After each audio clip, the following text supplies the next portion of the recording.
Hello everyone and welcome to tonight's presidential debate, which has been graciously hosted by Bowdoin College. I'm Jack Lucy, president of the College Republicans. I'm Amanda Bennett, president of the Bowdoin Democrat. I'm Noah Safi, and I came up with this idea.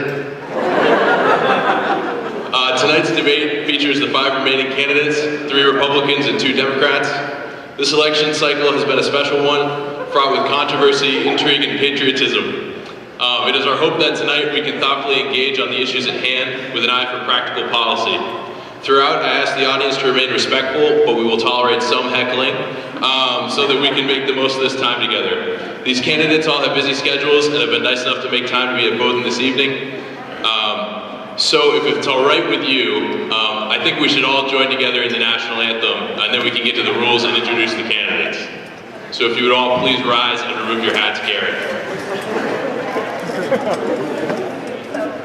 There's a flag.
Beautiful. Thank you, everyone. So I am Amanda, and I'm going to be explaining the rules for the debate. The candidates you see on stage today have agreed to portray the 5 remaining candidates in the election. But just a disclaimer, our candidates do not necessarily share the policy positions that they will share with you tonight, and they do not necessarily support the candidates they portray. Even so, these Bowdoin students recognize the importance of diversity of thought in the political process and hope to provide you an enlightening discourse tonight.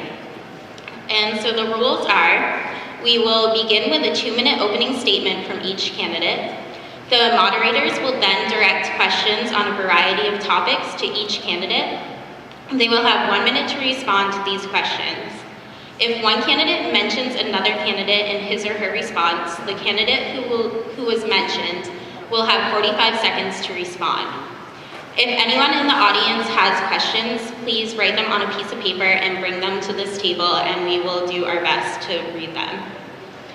We will close with brief statements from our candidates, who will now speak as Bowdoin students and give their opinion on why they support or do not support the candidate that they portrayed tonight. This is not a satirical event, but we want to engage on policy, so we're hoping that the candidates will discuss what is best for America. Okay, and now for the candidates, if they are ready, which hopefully they are. First, native of Brooklyn, New York, Senator Bernie Sanders is currently the Junior United States Senator from Vermont. He has served since 2007. Prior to his time in the Senate, Senator Sanders was the congressman from Vermont from 1991 to 2007 and the mayor of Burlington, Vermont from 1981 to 1989. His defining attributes are his New York accent and his love affair with big bears. Bernie?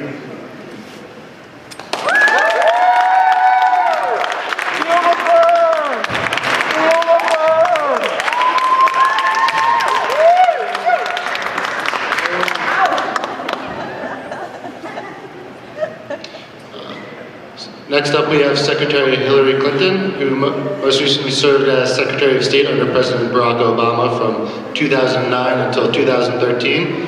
From 2001 to 2009, she was a senator from New York State. Prior to her Senate service, Secretary Clinton was the First Lady of the United States, while her husband, Bill, was president. She has promised us that she will not check her email during the debate tonight. Secretary Clinton.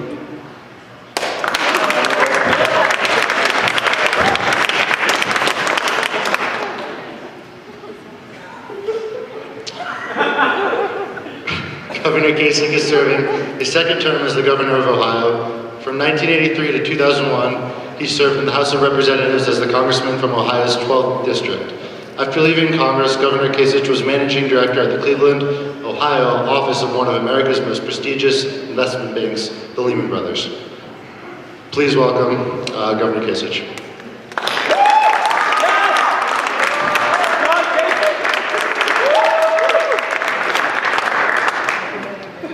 Mr. Donald J. Trump is a big-name businessman hailing from Queens, New York.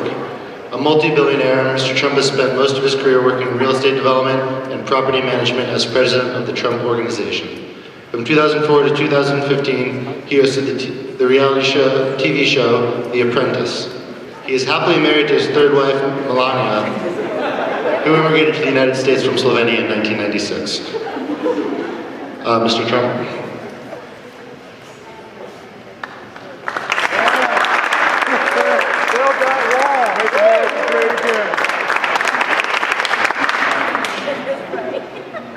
And finally, we have Senator Ted Cruz, the junior senator from Texas. He served in that capacity since he was elected in late 2012. Prior to that, Senator Cruz was the Solicitor General of Texas from 2003 to 2008. After graduating from law school in 1995, Cruz was the first Hispanic to clerk for a Chief Justice of the United States Supreme Court. Also, some have alleged that he may be a Zodiac killer. Senator Cruz.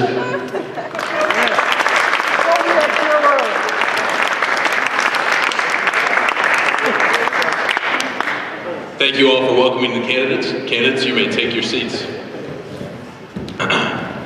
So now to the opening statements.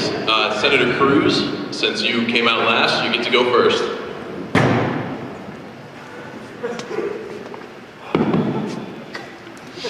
It's great to be in Brunswick, Maine, here in Bowdoin College. I got to see my colleague, Senator King, this morning. We exchanged some lobster for some Texas brisket. Fantastic dinner. I'd like to thank my wife, beautiful wife Heidi, my daughters Caroline and Catherine for being here tonight. This election is a referendum on the future. The future of my children, the future of your children. I tremble for my country when I see the reckless government spending and encroachment on personal liberties. The millennial generation is the first generation in American history to not believe that they will be better off than their parents. Every day, I wake up with purpose and determination, and I campaign all over the country talking to Americans. And everybody wants freedom, economic growth, and security. Millions of Americans feel their opportunities suffocated by red tape. It is time to return to the principles this country was founded on, and together, reignite the promise of America. Thank you.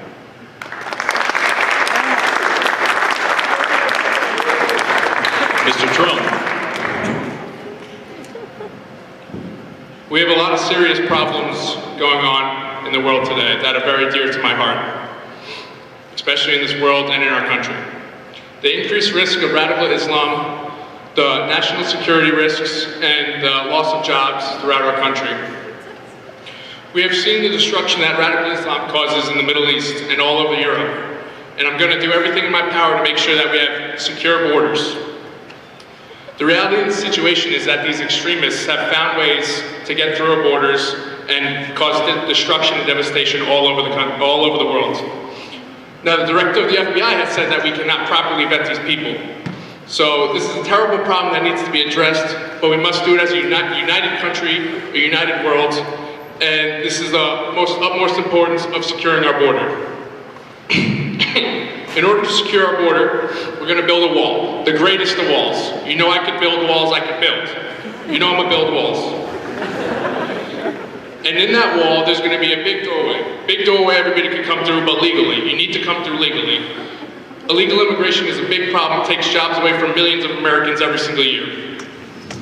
For too long, workers have been put out of work by politicians and corporations who seek for their products to go out of the country into China and Mexico. China has severely undervalued their currency and is keeping the flow of jobs into their country while they keep producing stuff that's flowing out of their country. We have lost 50,000 manufacturing jobs and almost 7 million workers. The problem is that we don't have a leader anymore, people. We have a president who insists on using executive order in every which way. That's not a democracy. I'm going to bring people to the negotiating table. We're going to start winning again. I'll bring back jobs to the country, beef up our borders, and make America great again.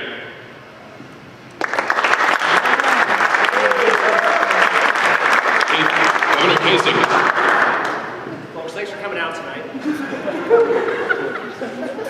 I was actually touring Bowdoin today, and I don't know if you know this, but I've actually been endorsed by one of the most popular alumni of this campus, Stanley Drunken Miller. He's a big fan of my campaign. Actually donated $500,000 to my super PAC, but I'm not in charge of that. But anyways, folks, you know, when you go on Angie's List and you look for your painter or a plumber, you don't pick the name that first comes up.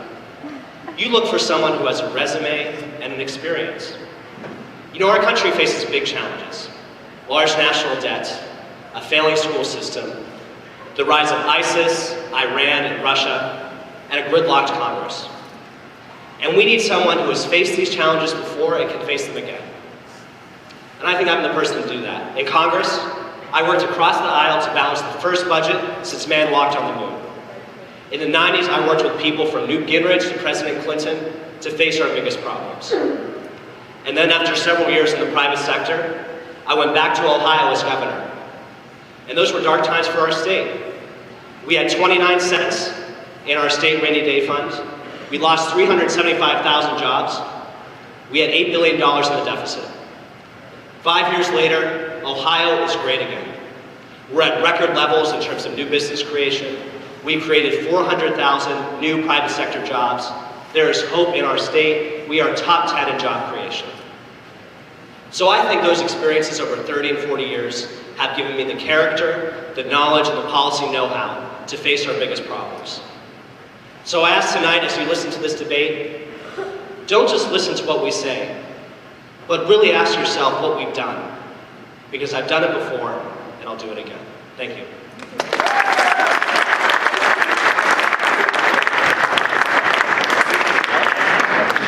Secretary Clinton.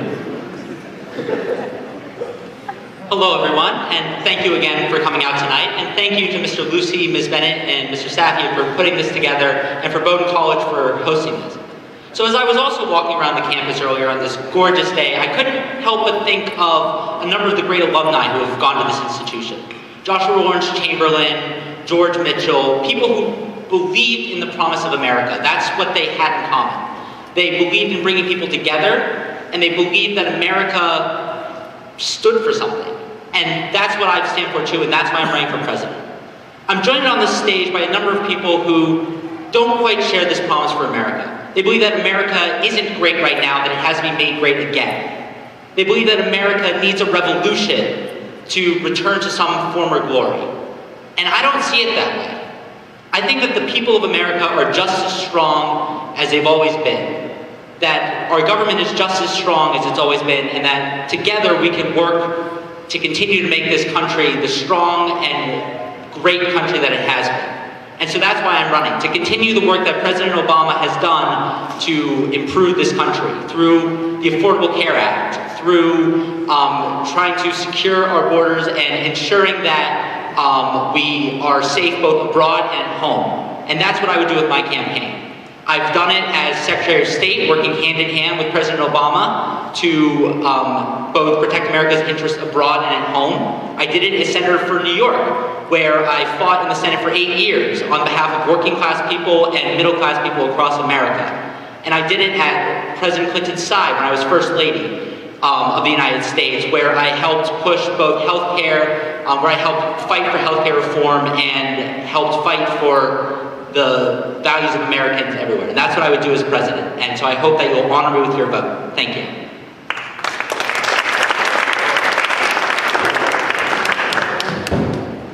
Senator Sanders, on stage left. I apologize for any angry shouting I do ahead of time. It's going to get loud. Now, when we began this campaign almost a year ago, we stood at 3% in the polls.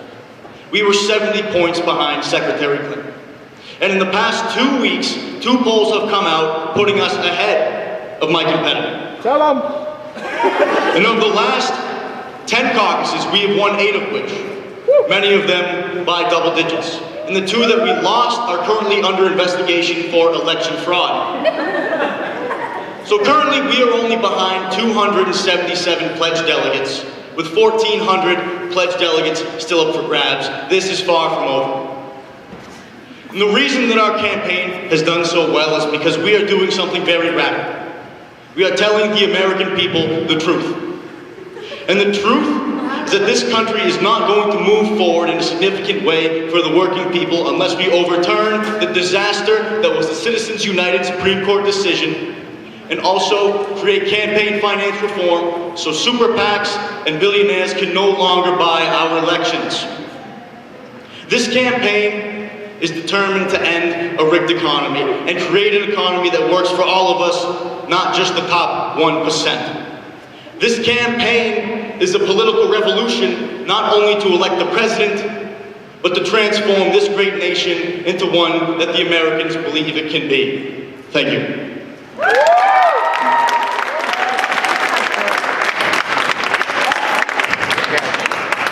We'll now move on to general questions.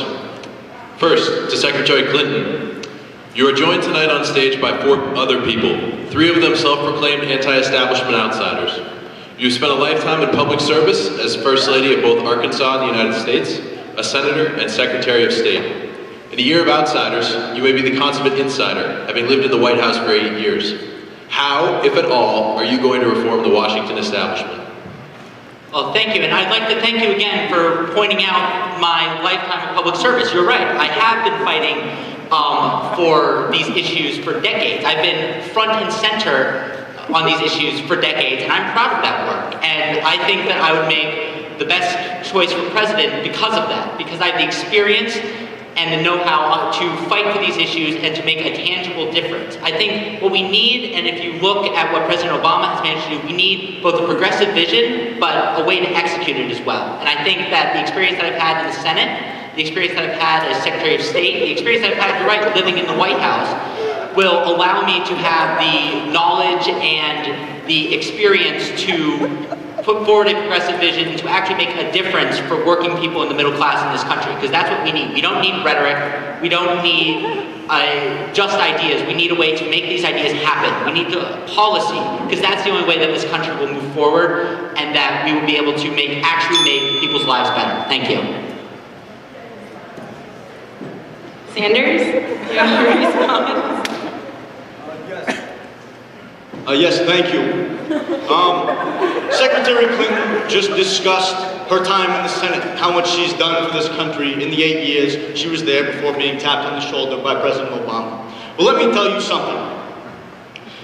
Secretary Clinton, in her Senate time, sponsored 417 bills, only 3 of which were enacted. 1 created a post office, 1 renamed a highway, and 1 created a park in New York.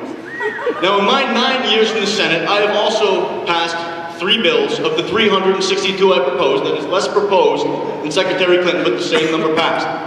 While I did create 2 post offices in Vermont, I also passed the Veterans Compensation Cost of Living Adjustment Act, which increased compensation for disabled vets and the widows of vets. So let's talk about what actually gets done in this country.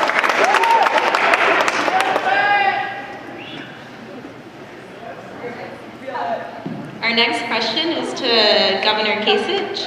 As it stands now, you are statistically unable to win enough delegates to be the Republican nominee. Our question is, why are you here?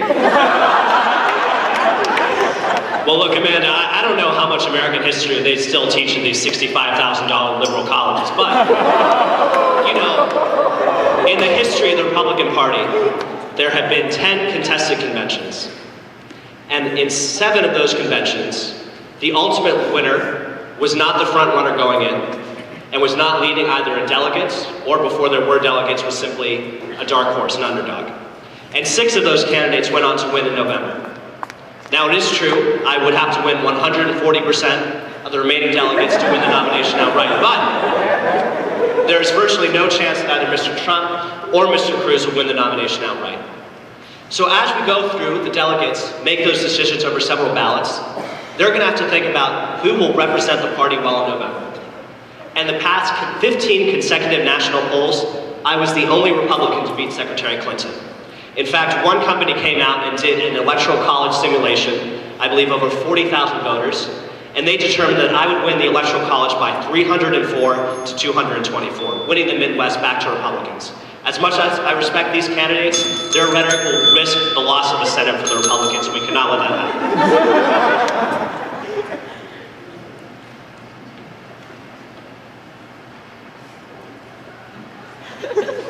So over time, we've seen Senator Cruz call out Governor Kasich over the fact that he didn't have enough pledged delegates to be able to run. And now we're seeing the same exact thing with Senator Cruz. The last primary, now he is mathematically incapable of winning the nomination. So according to Senator Cruz's own logic, he should be able to drop out of the race and it should be over, I should win all the delegates. It's that simple. But the real fact is that most of the remaining states are winner-take-all. There's about 579 delegates remaining in those winner-take-all states, just winner-take-all. I need about 400 delegates remaining. The fact that I can't win the nomination is just outright a lie. That's just wrong. We're gonna win the nomination. It's not gonna go to a brokered convention. We're gonna make this country so great. We're gonna win again. It's gonna be amazing.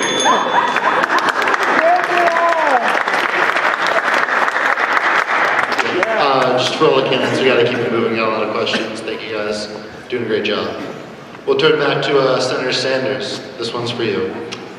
Even with a Democratic supermajority in the Senate, President Obama struggled to deliver incremental change in Washington, ultimately accepting a stripped-down version of his original Affordable Care Act and a stimulus package. How do you expect to push through an even more ambitious health care proposal in a probably Republican-controlled Congress that's still trying to repeal Obamacare? As many of you know, I have a great reputation as someone that can cross the lines in Congress. Senator McCain knows I worked with him on the Veterans Committee to get real legislation done for veterans.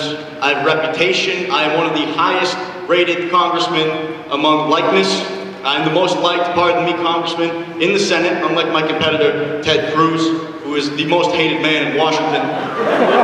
That being said, I'm willing to get things done. I can compromise. I have a good reputation that cannot be tarnished. Thank you.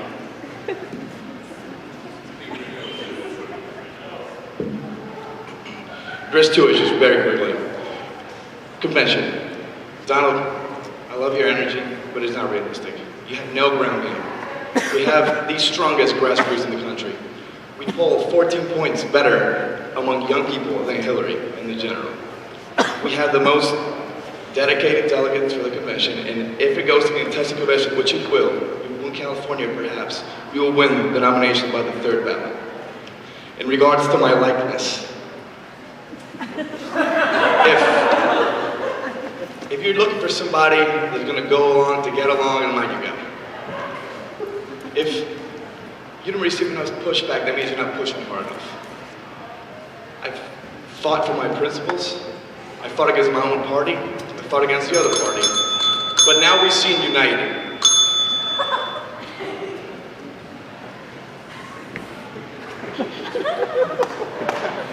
We're going to keep rolling here. We got a lot of stuff to talk about. So someone who likes to talk a lot, Mr. Trump. If elected, you would arguably be the most unqualified president in modern history. How do you expect to effectively govern while never holding elected office before and only having a bachelor's degree? Of course, that's a great question.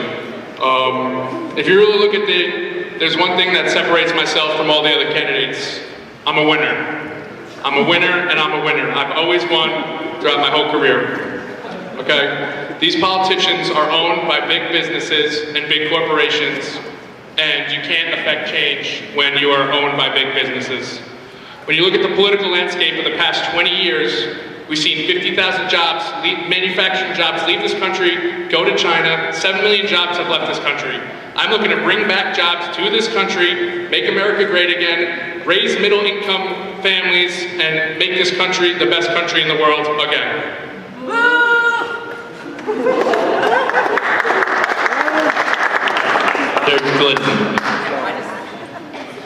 I just have one quick question for Mr. Trump on the stage. In what way, shape, or form that you can imagine is not one, not two, not three, but 4 bankruptcies for your company winning? Thank you. Hillary didn't want water. Well, when you really look at the bankrupt laws in this country, you can see that they're very favorable if you know how to take advantage of them. And that's exactly what I did. So the fact that they went bankrupt, it's not completely all my fault, but you look at all the businesses I did build, look at all the buildings I made, look at all the lands, look at all the stuff that I have made, just look outside, you see Trump everywhere. It's a fact, I'm a winner, I build things, and I'm just looking to make this country great again.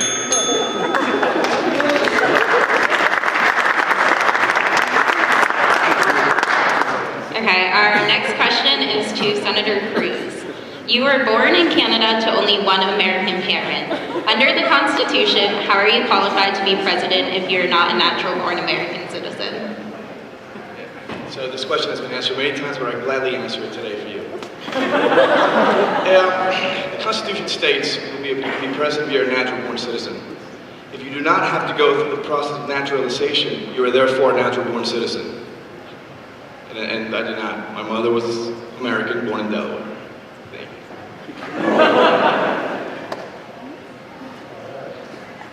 All right, moving on to the next question.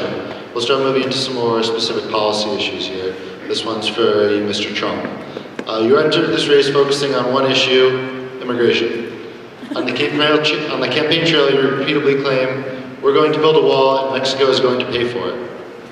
You commonly cite the trade deficit as a means for paying for the wall, but the money in question is exchanged between private hands, generally outside of both American and Mexican governmental control. Given this, how is Mexico going to pay for the wall, and how is this policy not blatantly xenophobic? Well, you're right in the fact that we're going to build the best wall that this world's ever seen, and we're going to make Mexico pay for it. Okay, under the Patriot Act, Section 326, it specifically states that if you need to pay, you need to show proper identification to be able to open up credit with these like wire transfer companies. So it's not actually the fact that we're taking money from the traders, it's the money that's coming in from illegals back into Mexico, and that's about $25 billion a year. So all Mexico needs to do is do a one-time cost of $5 to $10 billion,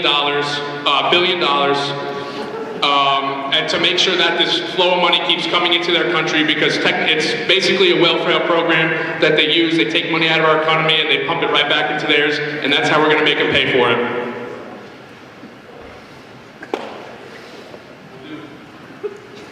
Senator Sanders and then Secretary Clinton, you're up next. Thank you. There's something I don't think Donald Trump understands.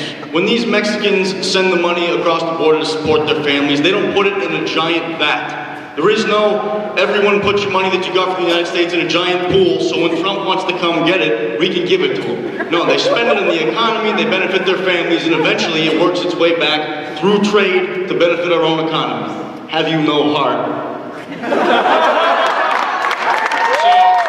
Actually, one thing that you don't understand, Senator Sanders, and it's that in your programs for this country, their forecast, you have us forecasted at 5% GDP growth. We've never seen 5% GDP growth in a while. There's only been a few presidents that have been able to accomplish 5% GDP growth.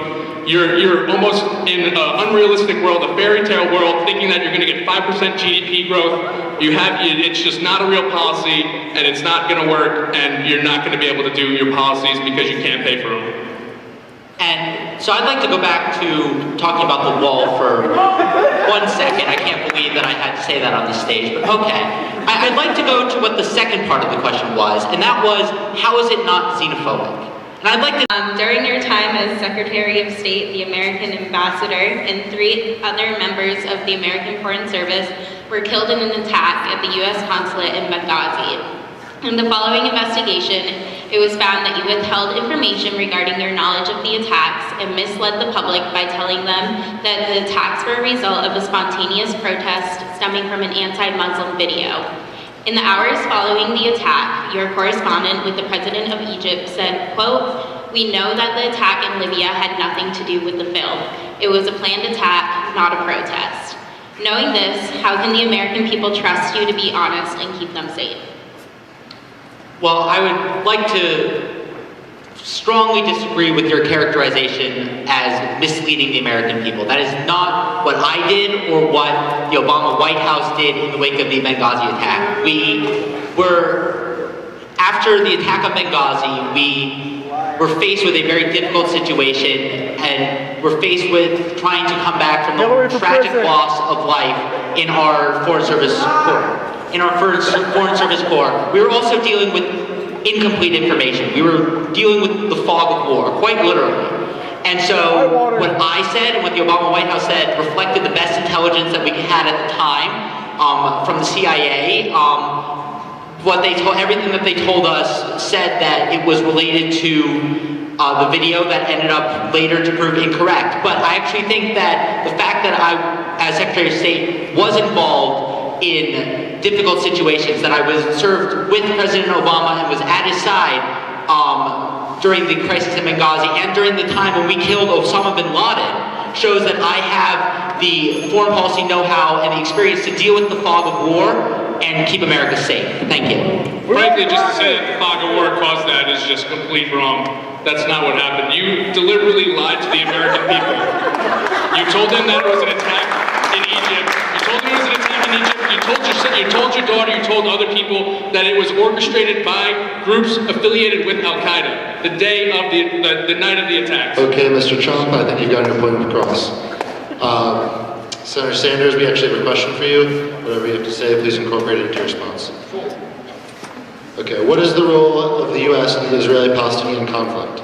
Keeping in mind that Israel is one of our few democratic Middle East allies, and possibly our strongest due to similar cultures, how do we as a nation serve as a neutral arbiter in this dispute, given the advantages we accrue by siding with the Israelis? Let me open first by discussing Hillary Clinton's involvement in Benghazi. What is it about you that keeps getting you wrapped up in these scandals? You have Whitewater, Benghazi, the email problems. What is it about your practices or personality that keeps surrounding you in all these FBI investigations? And next on Israel and Palestine, yes, of course. I strongly support a two-state solution. Palestine and Israel, the people, the citizens, are innocent peoples that have nothing to do with this. The issue is that the Palestinian Authority and Hamas do control the governments of Palestine, as well as Israel and Netanyahu's overreaction to events. At the end of the day, we have to somehow bring both people to the table after we get rid of Hamas and try to figure out the best way to integrate both societies to have a two-state solution. I just want to say, Senator Sanders had an interview with the New York Daily News, and he overestimated the number of Palestinians killed in the war in Gaza by, I think, 5, estimated about 10,000 as opposed to 2,000. And that entire interview showed his entire lack of information about specifically policy details. Now, when it comes to Israel, we have to realize that Israel no doubt has made mistakes. I'm not a fan of the settlements, but if you look at the history, in 2000, Palestine rejected a two-state solution. In 2005, Ariel Sharon took great political risks to withdraw settlers from Gaza. He was punished by Hamas. Israel is right, and there was no use of disproportionate force when it came to the Gaza conflict. Perfect timing. All right, now we are moving on to a bit of a change in gears here. We're going to talk about abortion. Secretary Clinton, you have been on record in favor of abortion not only under the standards set under Roe versus Wade, but also allowing partial birth abortions during the 3rd trimester of a pregnancy. when in some cases the fetus might be able to live outside the womb. How do you reconcile an unborn child's right to life with the rights of a mother? I think so my support for late-term abortion is only in the case of health of the mother. And I think that this is an important distinction to make. Any time that a late-term abortion would ever be used, it is when the fetus poses a risk to the health of the mother. If someone has carried a pregnancy that close to term, that is a wanted child. And any time that a late-term abortion would happen in that case, it is a tragedy of the highest order. But we shouldn't compound that with another tragedy by forcing the mother to try and carry the baby to term where she might die, to have her risk her life for the sake of a fetus that would most likely not survive anyway. That's how I rectify my support for late-term abortion, because I think that it is not my decision whether someone goes through with a late-term abortion. I certainly don't think it's the four men also sitting out here on stage's decision whether a woman should be forced to take a child to term when it could very well kill her. I think that is only the decision between the woman and her doctor, and I don't think the government should be at all near that decision. Thank you. Do any of the Republicans have a response? You want to say this? You know, I do believe in exceptions, but I am proud that I was a pro-life governor in Ohio, and I will be as president, though it's not going to be my highest priority. But you know, Sanders and Clinton, they talk a lot about money in politics. Well, think about the huge amounts of money that they accept from Planned Parenthood, their political action committee, which consistently argues for abortion on demand, without exceptions, without apology. That is not in line with the views of American people. In fact, only 30% of Americans believe that abortion should be legal in all circumstances. So that's actually a textbook example where big money on the liberal side is blocking the views of the American people that are for reasonable exceptions. Senator Sanders.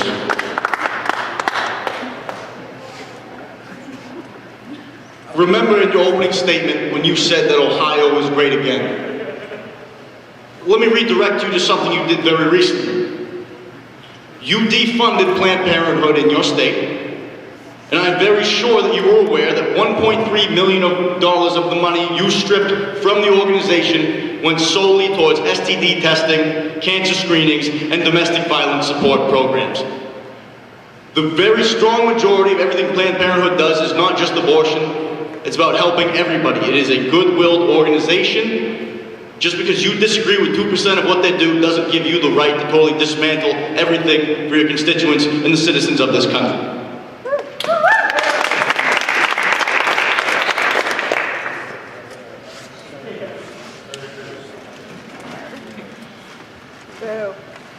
I believe abortion has been called the genocide of our times. Since 1973, 55 million babies have been robbed from the opportunity to live.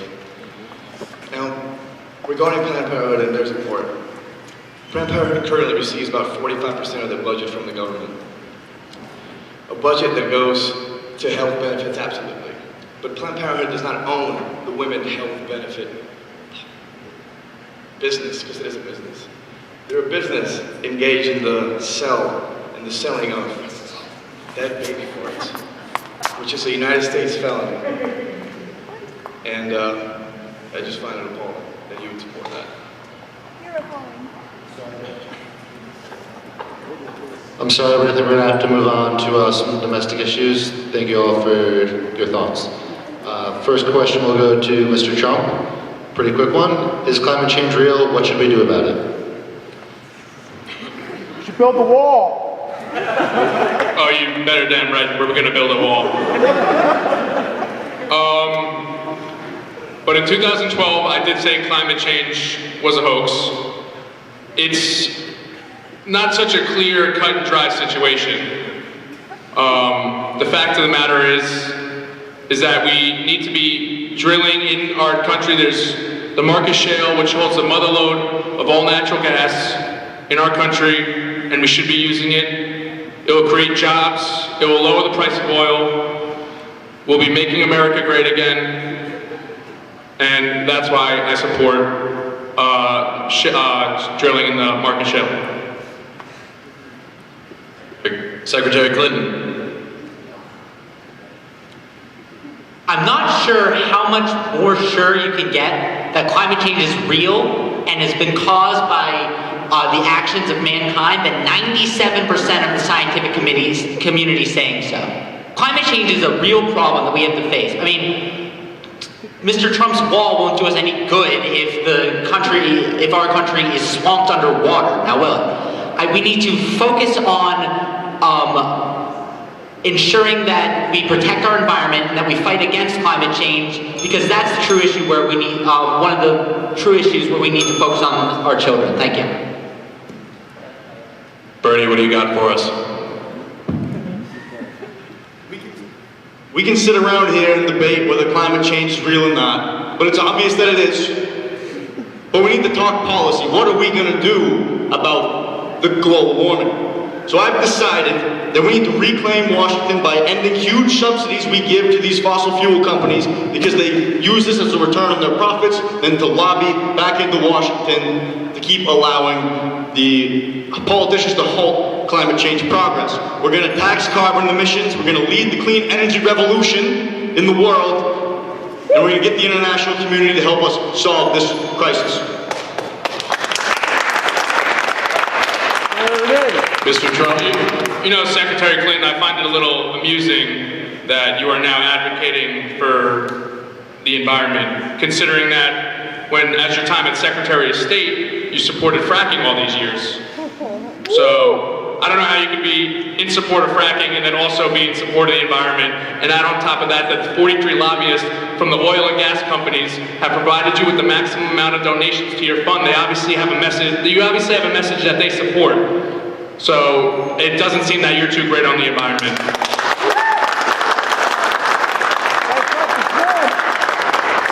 Secretary Clinton and then Governor Kasich. Yet again, I think the environment is another issue where we need a nuanced and comprehensive program to move forward. My program would call for 500 million new solar panels to be installed. It would also, like Senator Sanders said, call for America to be a leader in the clean energy revolution.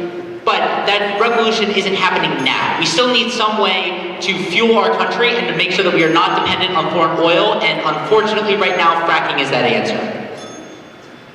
Governor Kasich, we will move on. Senator Sanders, you have repeatedly stressed that any sort of welfare reform in our country is contingent upon the wealthy paying, quote unquote, their fair share. What is your fair share of money that someone else has earned? My fair share of money comes when the billionaires and millionaires and corporations are storing all of their money abroad, not paying any of their fair share. So my plan is to close these tax loopholes and taxing corporate offshore income, which will get us $100 billion of revenue a year. That is what I call your fair share. How much money do you need?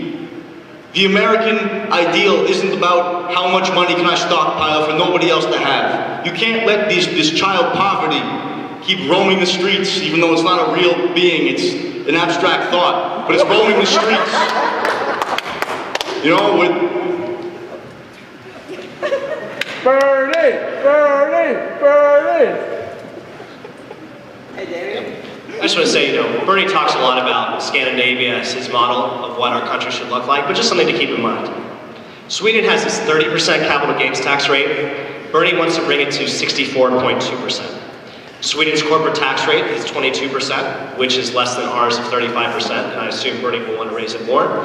They also have free trade, which Bernie has imposed throughout his entire career.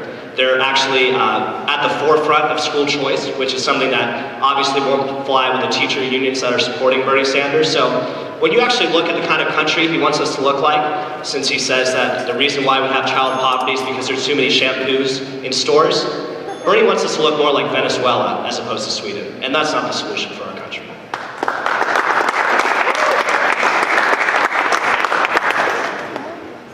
Another big problem with raising taxes and the amount that Senator Sanders wants to is that an increase in taxes doesn't affect the rich.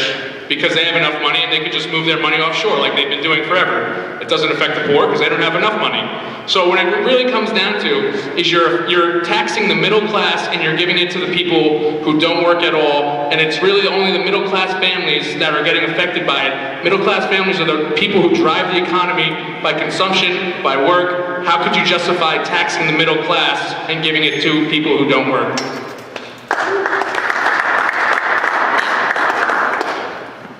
Sorry, we're going to move on. Just an announcement on time. We're going to go about another 10 minutes and then go into a speed round and then closing statements.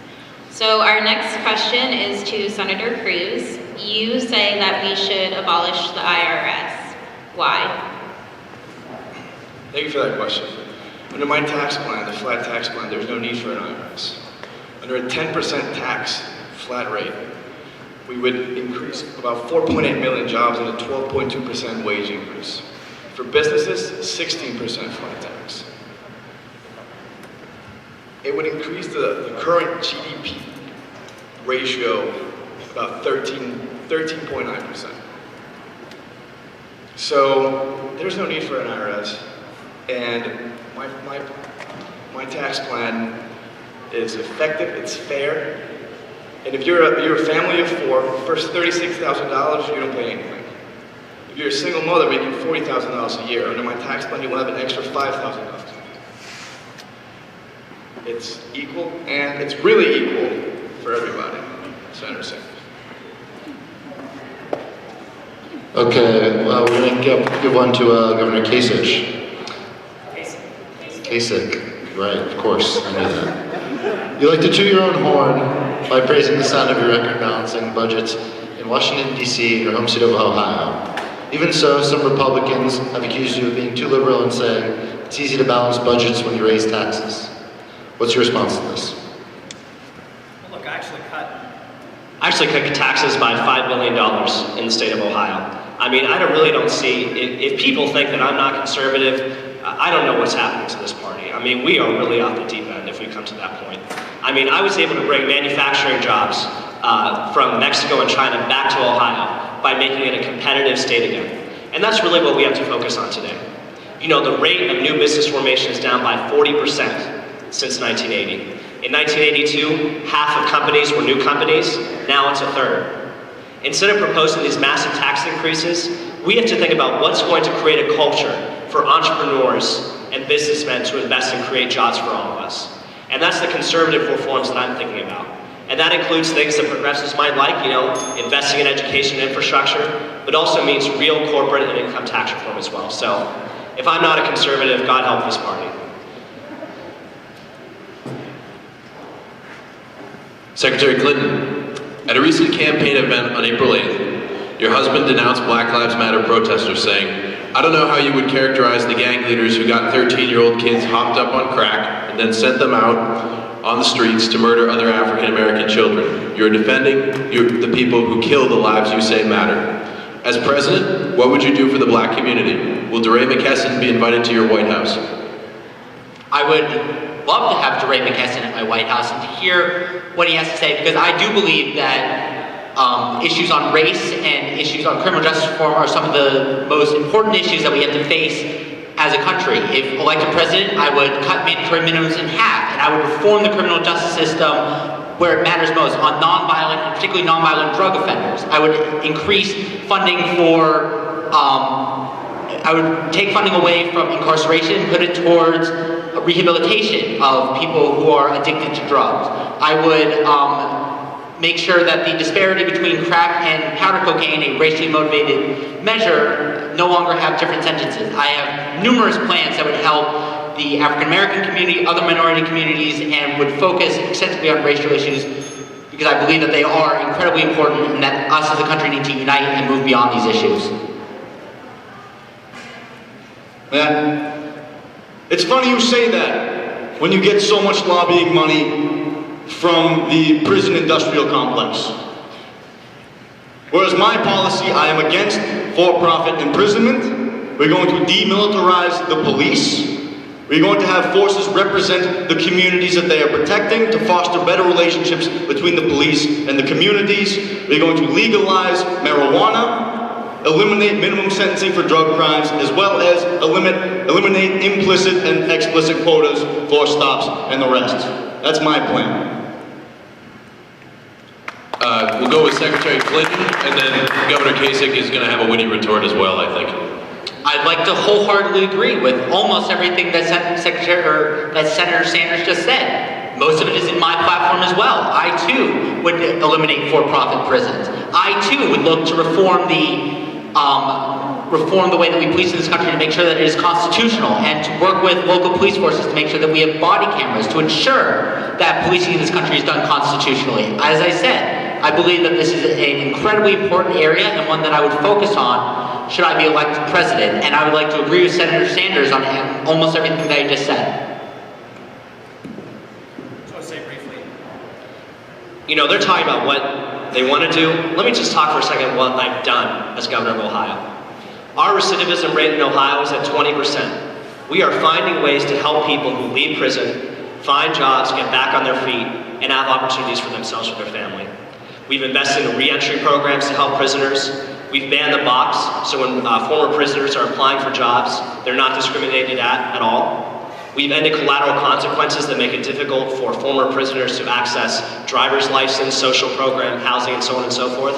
I'm really excited about this issue because I think this is something a president can solve. We have the Koch brothers, Mike Lee, and groups like the NAACP and ACLU realizing that prison reform is an issue, and I hope the next president can finally solve it.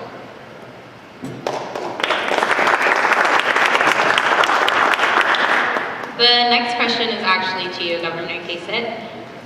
You are a proponent of traditional marriage. How would you, as president, be willing to build a society that is inclusive of all people of all sexual orientations?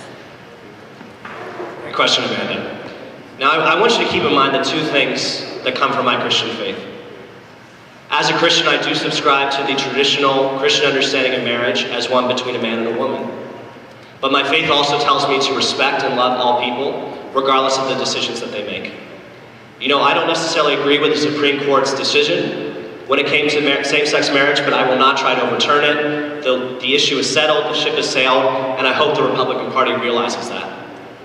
Now, the issue of religious freedom is a bit more complicated. I don't support the laws that you see coming out of North Carolina or Indiana or Arizona. I don't think we can have these religious freedom protections for individuals in commerce, like cake makers, bakeries, florists, and so on and so forth. But I do ask that we recognize that there are many Mormons, Orthodox Christians, Muslims who have more traditional communities, and we need to respect those views. So let's make sure that even as we move towards gay marriage, that we respect people who disagree, so we don't end up in another culture war that will divide this country. Senator Cruz. This is a fantastic topic. As a Solicitor General, I have defended religious liberty in front of the Supreme Court numerous times. I've represented 33 states. It's a matter very dear to my heart. I believe that marriage is between one man and one woman. However, states have the prerogative to change those laws. It belongs to the states. It doesn't belong to 5 unelected judges. What bothers me the most is people like Dick and Betty O'Rourke, which I met a Mennonite couple that refused to, because of their faith, to give a wedding to a person in their business. And now they run out of business, had to pay a fine, and now in bankruptcy. Or Kelvin Cochran, fire chief of Atlanta, fired because he wrote a book that said he supported traditional marriage. So there's a limit, there's a right way to do it. We're actually going to move on to the next issue now, but Senator Sanders, question is for you. That said, we're kind of going to throw Trump in the mix here. Mr. Trump has stated his desire to end gun-free zones in schools.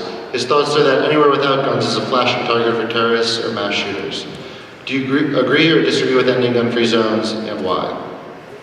This is also the last long-form question. I agree with having gun-free zones in schools. There are places where guns should not be. That being said, almost everyone has a right to have a gun as long as you have a clean criminal record and you are clear of any mental illnesses. I have worked tirelessly to try to get sensible gun reform together, because in this country there are people that want their guns, that have a right to their guns, and people that want to be safe from other guns.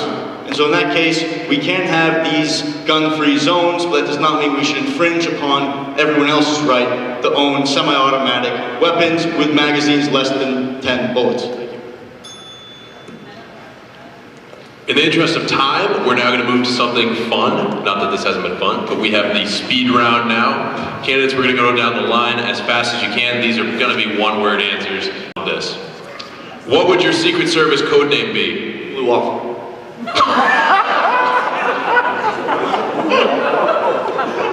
You say Blue Waffle? Senator Cruz, come on, man. Captain America. Mailman's son. Hillary. That old angry Jewish guy. What would you have as your White House pet, and what would its name be? Well, this is for me all. I would have a little dog named Checkers, and I would give many speeches about him and my finances. A bald eagle named Freedom.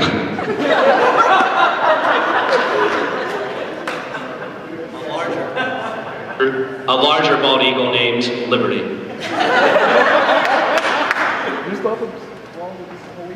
A donkey named Hillary.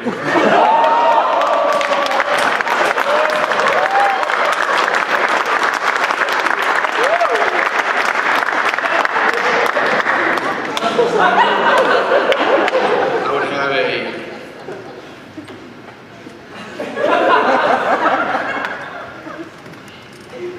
turtle named Bob. Next question. Who would sing the national anthem at your inauguration? Frank Sinatra would come back and sing it. DJ Khaled, and then he'd sing All I Do Is Win. My beautiful wife would probably be the hottest first lady in American history. Google it if you disagree. Maybe I'd make Donald Trump do it just so he could watch me be inaugurated. I would sing it myself. As you know, I have a single out there called This Land Is Your Land. It's absolute fire. Check it out.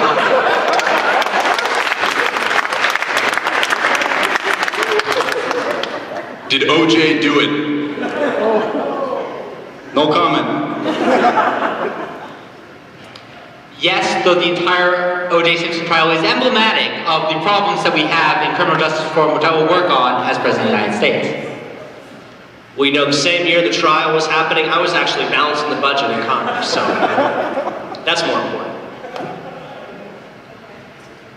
If the glove does not fit, you must acquit. The glove definitely wouldn't fit for your small hands.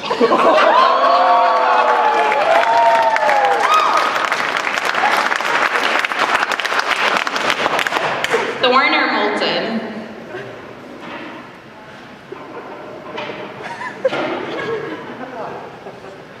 Thorn. Neither. We're going to Trump Towers to get in all Trump states. Moultown. The White House mess. Molten, because like the average worker, I line serve there 3 hours a week.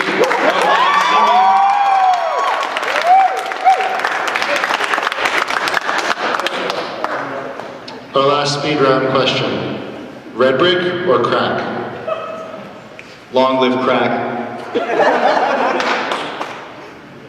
Crack. Red brick? Crack. Not sure, but either or. I'm too busy working for the future of America. Crack.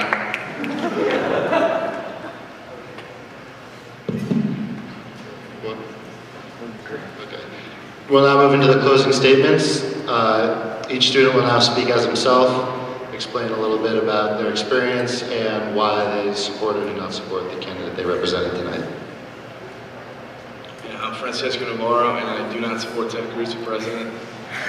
Many of the things I said tonight I really don't believe. But however, I am a registered Republican, and I'm still mourning the exit of Marco Rubio from the race.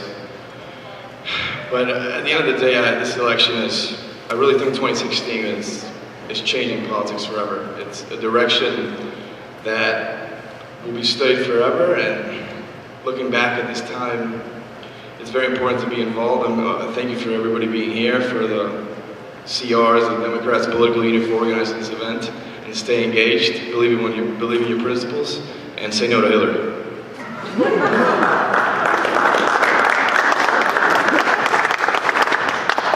My name is Jordan Moskowitz, and while I don't support every position that Donald Trump has, I do endorse him for the United States presidency. There's no question Trump's devotion to the nation is undoubted. Donald wants to make sure that we're on top again. He wants to make sure we're great. For the past couple of years, the past couple decades, we haven't been putting America as our top priority. For the past decade, trade policy has been less focused on sales and employment and rather on its ability to promote and retard domestic and foreign policies. This is exactly what Donald Trump is going to do. He's going to shift it back to employment. He's going to bring jobs back to America. American incomes are going to rise. We're going to win. We're going to win so much. We're going to win. We're going to win. We're going to win. Everybody's going to go to Donald and say, Donald, please stop. We can't handle any more winning. And then guess what? We're going to win some more. Thank you.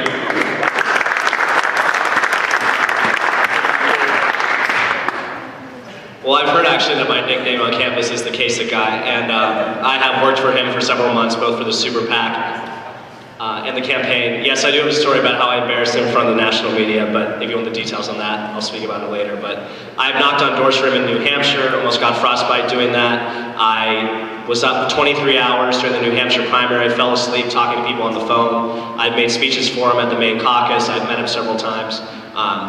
You know, the Republican Party is in deep shit right now. And it is going in a direction that very much disturbs me. But I think Kasich is really a reminder of what real conservatism can look like in this country, the kind that Eisenhower, Reagan, and many others advanced. I especially like him because he does care about the poor and the forgotten, the people in the shadows in this country. And I think that kind of compassionate, pragmatic conservatism, regardless of what happens to him in this race, will survive and will make itself again. And I will mourn his exit whenever it comes.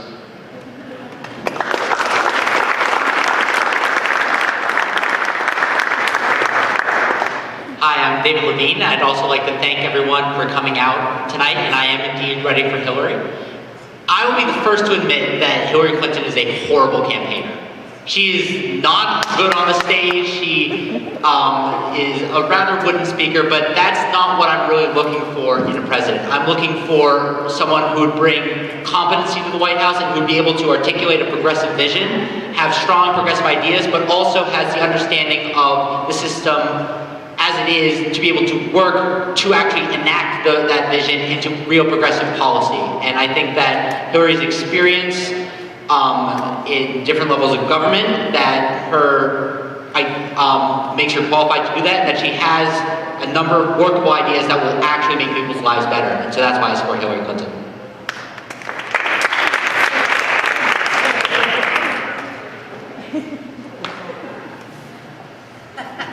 Now, I apologize, the speech is going to be very idealistic.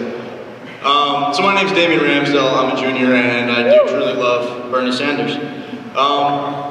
So when I stumbled across Senator Bernie Sanders 3 years ago, I was immediately infatuated with his ideas, but I felt alone. You know, people told me it was crazy to dream of an America where everybody was equal, regardless of gender, sexuality, class, or race. But it wasn't until I saw the rise of Bernie Sanders' campaign that I realized that there were so many people out there like me, you know, like us. And this concept that we can make a better world through equal representation in a fair system is no longer a radical idea.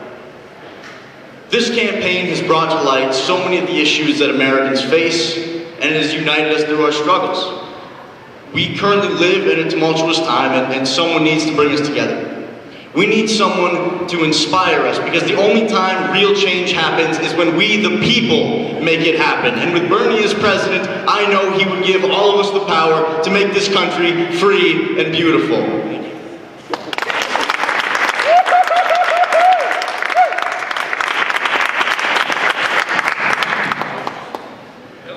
taking pictures for $200 a pop. Thank you everyone for coming, and thank you to the candidates. We may still have food, so please grab it if we do. Thank you. Have a good night.